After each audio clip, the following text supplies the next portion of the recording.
કૃષ્ણનગરી દ્વારકામાં ગાયોમાં ફેલાયો છે લંપી વાયરસનો કહેર, જેના કારણે એક પછી એક 40 ગાયોને તેની અસર થઈ। લંપી વાયરસની ગંભીરતાને જોઈ આરોગ્ય વિભાગ હરકતમાં આવ્યું છે અને વાયરસ ફેલાતો અટકાવવા માટે યુદ્ધના ધોરણે પશુઓને પણ વેક્સિન અપાઈ રહી છે। ત્યારે કેવી રીતે પશુઓમાં અસર થાય છે લંપી વાયરસની અને કેવી રીતે અટકાવવો જોઈએ આ વાયરસને, આવો જોઈએ, જાણીએ, સમજીએ।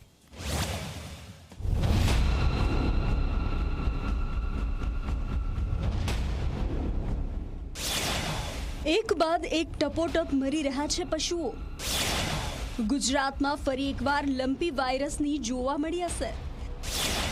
લંપી વાયરસથી દ્વારકા જિલ્લામાં 40 ગાયો મુશ્કેલીમાં। ગાયોના શરીર પર થઈ રહી છે નાની નાની ગાંઠ। ગાયોમાં થતી આ બીમારીને લઈ હવે પશુપાલકો મુકાઈ ગયા છે ચિંતામાં, કેમ કે 3 વર્ષ પહેલા ગાયોમાં ફેલાયેલા લંપી વાયરસની ફરી અસર જોવા મળી છે।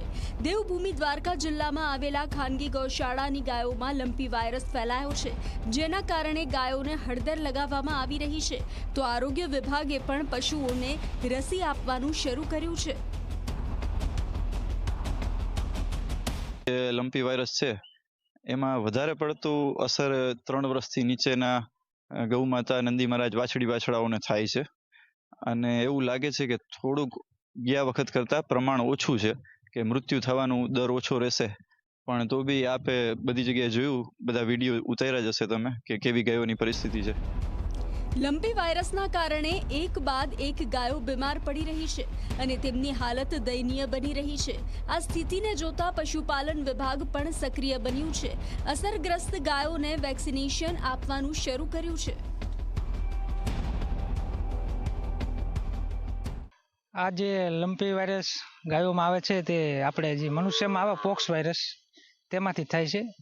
એટલે આમાં મુખ્યત્વે અમે તેને તાવ ઘટાડવા માટે તાવ ઘટાડવાની દવા અને બીજી બધી લીવર ટોનિક અને આયુર્વેદિક દવા કરીએ છીએ। લંપી વાયરસ શું છે? લંપી સ્કિન ડિઝીઝ વાયરસથી થતો રોગ છે। વાયરસ મોટા ભાગે ગાયો અને ભેંસને અસર કરે છે। મચ્છર, માખીઓ અને જૂ જેવા આર્થ્રોપોડ્સ ફેલાય છે વાયરસ। ગરમ અને ભેજવાળા વાતાવરણમાં વાયરસ વધુ ફેલાય છે। લંપી વાયરસના શું લક્ષણો હોય છે? લંપી વાયરસથી પ્રાણીઓને તાવ આવે છે, લસિકા ગ્રંથિઓમાં સોજો અને શરીરમાં જડતા આવે છે। પ્રાણીની ચામડીમાં ગઠ્ઠા જેવી ગાંઠો થાય છે। પશુઓના નાક અને આંખમાંથી સ્ત્રાવ બહાર નીકળે છે।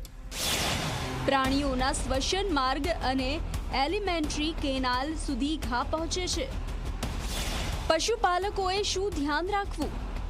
ચેપગ્રસ્ત પશુઓને અન્ય પશુથી અલગ બાંધવા। પશુઓને તાવ, ચામડી પર ગાંઠો દેખાય તો પશુ ડોક્ટરને બોલાવો। રિપોર્ટ ન આવે ત્યાં સુધી જે તે પશુને અન્ય પશુઓથી અલગ રાખવા। બીમાર પશુઓ જ્યાં બાંધ્યા હોય ત્યાં સ્વચ્છતા રાખવામાં આવે। હાલ તો દેવભૂમિ દ્વારકા જિલ્લા ઉપરાંત અન્ય વિસ્તારમાં પણ ગાયોમાં લંપી વાયરસની અસર જોવા મળી છે।